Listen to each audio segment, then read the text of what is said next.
The chill of a rain-soaked pre-dawn still clung to the city streets as Emma Washington, a young black woman in her early 20s, navigated her way to work. Her cleaner's uniform, though meticulously laundered, was faded and worn thin in places, a testament to countless shifts at Crownville Towers. In one hand, she clutched a small paper bag containing her meager breakfast, in the other, a pair of old, cracked cleaning gloves. Each careful step on the wet pavement was a reminder of the precarious balance of her life, supporting herself and her younger sister, Olivia, on a cleaner's wages. Hope, however, was a stubborn companion. As she neared the main thoroughfare, the aggressive roar of a high-performance engine tore through the morning quiet. A gleaming white luxury SUV, driven by the impeccably dressed and coiffed Vanessa Johnson, a young, white, and notoriously arrogant fashion influencer and heiress, sped towards a deep, unavoidable puddle a few feet ahead of Emma. Instead of slowing, Vanessa seemed to aim for it, a malicious glint in her eyes barely visible behind oversized designer sunglasses. With a deliberate flick of the steering wheel, the SUV's expensive tires hit the murky water dead center. An eruption of icy, brown sludge exploded outwards, drenching Emma from head to toe. Her face, her hair, her clean uniform, the breakfast bag, everything was instantly caked in a foul, gritty ooze. The shock of the cold, dirty water was a physical blow. The SUV didn't stop. It didn't even slow.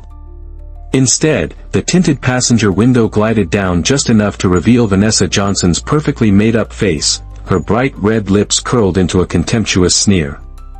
"Watch where you're standing next time, you people."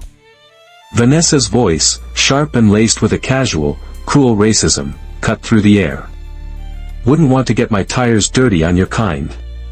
She punctuated the insult with a shrill, dismissive laugh before the window slid up and the SUV sped off, leaving Emma standing alone, dripping and humiliated. Emma's body trembled, not just from the cold, but from the searing indignity of the assault. Tears of anger and shame burned at the back of her eyes, but she fought them back with a will forged in a lifetime of quiet struggles. She took a ragged breath, picked up her mud-soaked bag, and with as much dignity as she could muster, continued her slow, squelching walk towards Crownville Towers. Across the street, parked discreetly in an unassuming black executive sedan, Colonel Marcus Sterling observed the entire exchange. Sterling, a black man in his late 40s, was a retired Special Forces officer, now a highly successful, albeit low-profile, billionaire CEO and philanthropist. His eyes, trained to miss nothing, had caught the deliberate swerve of Vanessa's SUV, the unmistakable malice in her laughter, the racial slur, and the profound, silent pain on Emma's face. A cold, familiar anger tightened in his chest, the kind of anger reserved for bullies and those who preyed on the vulnerable. He recognized Vanessa Johnson, her family's ostentatious wealth and her own vapid social media presence were well known. He picked up his secure phone. "Johnson, it's Sterling," he said to his chief of security, his voice dangerously calm. "I need a full workup on a young woman, a cleaner, just subjected to a vehicular assault with racist overtones by Vanessa Johnson on Brooklyn Street, near Crownville Towers. Find out who she is. And compile a dossier on Ms. Johnson's recent public engagements and business partnerships. Some people," he added, his voice like ice, "need to learn that their actions have consequences." Emma arrived at Crownville Towers looking as though she'd waded through a swamp. Her supervisor, Mr. Clark, a man whose patience was as thin as his receding hairline, took one look at her and scowled. "Washington. You're late. And for God's sake, what happened to you? You can't walk into a five-star establishment looking like that." His tone was sharp, laced with an indifference that bordered on disdain, making no allowance for the obvious distress of his young, black employee. "I'm so sorry, Mr. Clark," Emma stammered, her voice trembling slightly. "A car, it splashed me on the way here. I tried to clean up, but—" "No excuses," Clark barked, cutting her off. "Get changed into a spare uniform, if we even have one that fits you, and get to work. The morning rush is about to start, and this place needs to be spotless." Some of her co-workers cast fleeting glances, a few held pity, most held a careful neutrality, no one offered help. Emma, her heart heavy with humiliation, trudged to the staff locker room. She found an old, ill-fitting spare uniform, bundled her mud-caked clothes into a plastic bag, and forced herself to focus on the tasks ahead. The thought of Olivia, waiting for her at home, and the bills that wouldn't pay themselves, were a constant, motivating pressure. She had to endure. Meanwhile, in his penthouse office overlooking the city, Colonel Marcus Sterling reviewed the file his team had quickly assembled on Emma Washington. Age 23, orphaned, sole guardian to her 12-year-old sister, Olivia. Juggling 2 part-time cleaning jobs to make ends meet, living in a cramped apartment in a rundown West Pine neighborhood. The attached photo showed Emma with a bright, hopeful smile, her arm around a beaming Olivia. It was a smile that didn't quite reach her eyes in person today, Sterling mused. The image, and her quiet resilience in the face of such blatant disrespect, resonated deeply with him. His own mother, a proud, hardworking woman, had toiled at similar thankless jobs to raise him after his father, a fellow soldier, had been killed in action. He understood the grit, the silent sacrifices. He also understood the sting of being made to feel invisible, or worse, contemptible, simply because of one's station or skin color.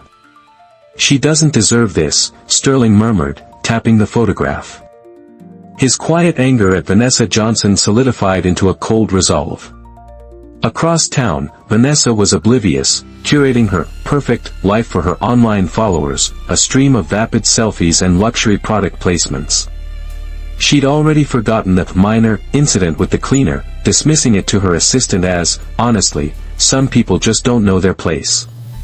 Probably an illegal, too. Her casual cruelty was a well-practiced art. The next morning, when Emma arrived at work, a small, unmarked paper bag sat inside her locker. Her heart pounded with a mixture of trepidation and curiosity. Inside, she found a pair of new, high-quality cleaning gloves, a warm, foil-wrapped breakfast sandwich, bacon, egg, and cheese, still fragrant, and a neatly folded note. The handwriting was strong, masculine. For the young woman who meets a harsh world with grace and diligence. Keep your light shining. Emma looked around, bewildered. No one met her eye. She slowly unwrapped the sandwich. It was the first hot breakfast she'd had in weeks. A small, unexpected tear traced a path down her cheek, mingling with the lingering scent of bacon. It wasn't just food, it was a gesture of acknowledgement, of kindness from an unknown source. For the first time since the incident, a genuine, albeit fragile, smile touched her lips.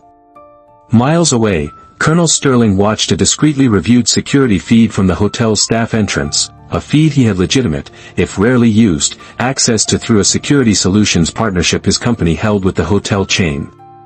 He saw Emma's reaction, the surprise, the tentative smile. He nodded, a flicker of satisfaction in his usually stoic eyes. Small acts, significant impact, he whispered to himself. This was just the beginning of his meticulously planned operation to right a witnessed wrong. Vanessa Johnson, meanwhile, was in her element, preening for the cameras on a local talk show, discussing her empowering new line of ethically questionable fast fashion handbags.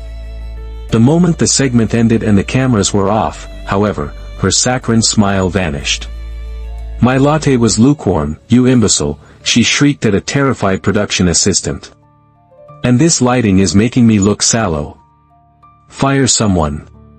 That was Vanessa's reality, a carefully constructed facade of glamour masking a core of petulant tyranny. Later that day, Colonel Sterling made a call to the regional manager of Crownville Towers. Sterling, through one of his many diversified investment portfolios, was a significant, albeit silent, partner in the hotel group's parent company. "Mr. Henderson," Sterling's voice was calm but carried an unmistakable weight of authority, "I've been made aware of an exceptionally diligent and courteous junior staff member in your housekeeping department, an Emma Washington. I believe her talents are being underutilized. I'd like you to explore options for her advancement, perhaps to a role with more responsibility and commensurate compensation." VIP floor maintenance, perhaps. Handle this discreetly, Henderson. I trust your judgment to make it happen seamlessly.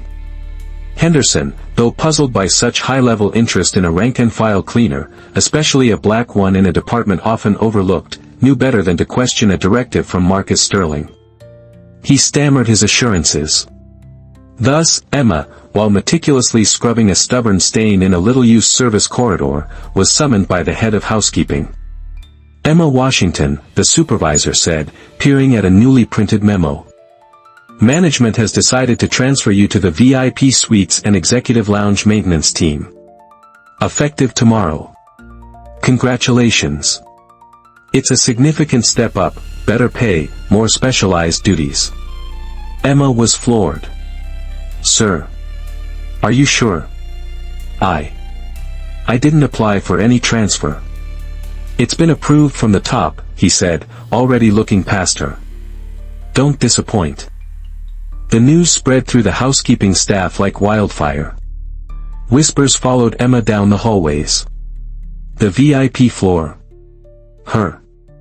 She must have charmed someone important. Some comments were tinged with racial undertones. You know how some of them get ahead so fast. Emma heard it all, the surprise, the envy, the subtle prejudice. She had no idea why this sudden fortune had befallen her, but a small, cautious seed of joy began to sprout in her weary heart. That evening, she shared the news with Olivia, and her little sister's excited hug was the purest form of validation. Colonel Sterling, meanwhile, continued his quiet reconnaissance. He made more frequent, unannounced, inspections of the hotel, often in casual attire, easily mistaken for just another guest. He observed Emma on the VIP floor. Her work was impeccable, her demeanor professional and gracious, even when dealing with demanding or dismissive guests. He saw her share a piece of her own sandwich with a new trainee who'd forgotten her lunch, saw her gently return a lost wallet to a flustered businessman, saw her meticulously arrange flowers in a vase with an artist's care. His respect for her quiet strength and unwavering kindness deepened. Around this time, Vanessa Johnson received an unmarked envelope at her penthouse. Inside, a grainy but clear photograph, her white SUV, license plate partially visible, mid-splash, with a mud-drenched Emma in the foreground. A small, typewritten sticky note was attached. Some stains don't wash out, Ms. Johnson. And not everyone forgets. Vanessa's blood ran cold. She ripped the photo and note to shreds, her hands trembling. What kind of sick joke is this, she seethed. But for the first time in a long while, her gilded cage felt a little less secure. Back at Crownville Towers, Emma found another small, anonymous gift in her locker, a single, perfect white rose with a card that read, "Your integrity shines brighter than any superficial gloss. Keep rising." She clutched the rose, a puzzled but deeply moved expression on her face. Someone was watching over her, a guardian angel she couldn't name, but whose belief in her was a silent, powerful current lifting her spirits. One afternoon, Colonel Sterling, dressed in a well-cut but understated business suit that didn't scream billionaire, approached Emma as she was meticulously polishing a brass railing in the VIP lounge. "Excuse me," he said, his voice a warm baritone. "I believe you're Ms. Washington. I was told you're the one responsible for the exceptional upkeep of this floor." Emma looked up, surprised. "Yes, sir." "Thank you, sir. I'm Marcus Cole," he said, using a slightly more common version of his name he sometimes employed for lower-profile interactions, still reluctant to reveal his full hand. "I'm a guest here. I couldn't help but notice your dedication. It's rare." He paused. "If you don't mind me asking, is this your chosen career path?" Emma hesitated, then answered honestly, a hint of wistfulness in her voice. "Cleaning is honest work, sir, and I'm grateful for it.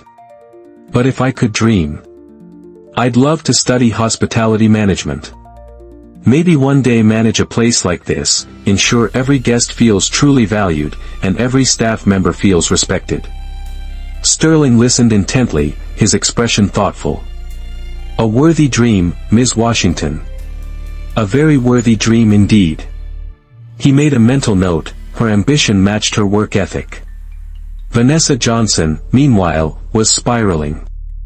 More anonymous tips and blurry photos related to the mudsplashing incident, and other instances of her arrogance, were appearing on obscure gossip blogs and social media comment sections. Though not yet mainstream, the whispers were growing. She confronted her father, a real estate tycoon whose empire she stood to inherit. "Daddy, someone is targeting me. It's a smear campaign. Probably some jealous haters, maybe those urban types who resent my success." Her racist undertones were clear. Her father, a shrewd, old-school businessman, looked at her coolly. "Vanessa, I've taught you that every action has a consequence. Instead of blaming haters, perhaps you should reflect on whether any of your own actions might have invited this scrutiny. No one builds an empire by making unnecessary enemies or displaying such crass behavior." His lack of immediate, unquestioning support infuriated her further. Back at the hotel, Tina, the resentful white senior cleaner who had been passed over for the VIP floor assignment Emma now held, saw her opportunity. Fueled by jealousy and a simmering racial animosity she'd harbored against Emma's preferential treatment, Tina waited until late one night. She snuck into the VIP floor supply closet and carefully poured a nearly invisible, highly slippery silicone-based solution onto a freshly mopped section of the marble corridor leading to a major suite, a section she knew Emma would be credited with cleaning on the morning shift. The next morning, a wealthy, influential guest, Mr. Abernathy, lost his footing on that exact spot and took a nasty fall, spraining his wrist and threatening a lawsuit. Chaos erupted. The hotel manager, under immense pressure, immediately pinpointed Emma as the responsible party, as per the cleaning rota. "Ms. Washington. My office. Now," he thundered. Emma was devastated. "But sir, I cleaned that area meticulously. I used the standard, approved solution. I would never be so careless." "Careless or incompetent," the manager fumed. "This is a VIP guest. We could be sued for millions. I'm afraid I'll have to terminate your employment immediately." Just as Emma's world was about to shatter, Colonel Sterling, who had been alerted to the accident by his ever-watchful assistant, who monitored hotel incidents as part of their security consultancy, stepped into the manager's office. "Manager Davies," Sterling said, his voice calm but carrying an undeniable authority that made everyone freeze, "before any hasty decisions are made, I, as a representative of one of this hotel group's primary security and risk assessment partners, strongly suggest a full review of all CCTV footage covering that corridor for the past 12 hours. Standard procedure in such an incident, wouldn't you agree?" The manager, recognizing Sterling's clout, though perhaps not his full identity as a majority stakeholder, reluctantly agreed. The footage was retrieved. It damningly, unequivocally, showed Tina, late the previous night, furtively pouring the substance onto the floor. Emma gasped, vindicated but horrified by the malice. The manager was aghast. Tina was immediately suspended and escorted from the premises pending termination and possible legal action by the hotel. "Ms. Washington," the manager said, deeply apologetic, "please accept my sincerest apologies. It seems you were the victim of a malicious act." Emma, shaken but relieved, simply nodded, tears of gratitude for this unexpected, powerful intervention welling in her eyes as she looked at the enigmatic Mr. Cole. After the sabotage incident was resolved, Colonel Marcus Sterling felt the time was right. He found Emma in a quiet staff lounge, taking a moment to compose herself. He approached her, no longer the anonymous Mr. Cole, but as himself. "Emma," he began gently, his voice filled with a warmth that immediately put her at ease, despite her lingering shock. "There's something I need to tell you. My full name is Marcus Sterling. I'm the CEO of Sterling Conglomerates, which is a majority shareholder in the parent company of Crownville Towers." Emma's eyes widened in disbelief. The kind benefactor, the man who had defended her, was one of the most powerful and reclusive billionaires in the city. "I was the one who witnessed what Vanessa Johnson did to you that morning," Sterling continued, his expression hardening at the memory. Her actions, her racist vitriol, it was contemptible. It reminded me too much of the struggles my own mother endured, also a cleaner, also a black woman of incredible dignity who faced down prejudice every day of her life to provide for me. I couldn't let it stand. My initial anonymous help, the promotion, that was me trying to restore a small measure of balance, to acknowledge your worth when others sought to diminish it. Just then, as if on cue, Vanessa Johnson, having heard whispers of Emma's vindication and Sterling's presence, stormed into the lounge, her face a mask of fury. "You," she shrieked at Emma. "You think you're so clever, don't you? Getting this man," she spat the word at Sterling, "to fight your battles. You're just a low-life cleaner, probably playing the victim to get his attention, his money." Her tirade was laced with explicit racial slurs and classist contempt. Before Emma could even react, Sterling stepped in front of her, a protective shield. His voice, when he spoke, was lethally calm, the voice of a commander used to quelling insurrections. "Ms. Johnson," he said, his eyes like chips of ice, "your repulsive display of bigotry and ignorance ends now. Emma Washington possesses more integrity and class in her little finger than you've displayed in your entire pampered existence. Every word you utter merely confirms your own moral bankruptcy." Security.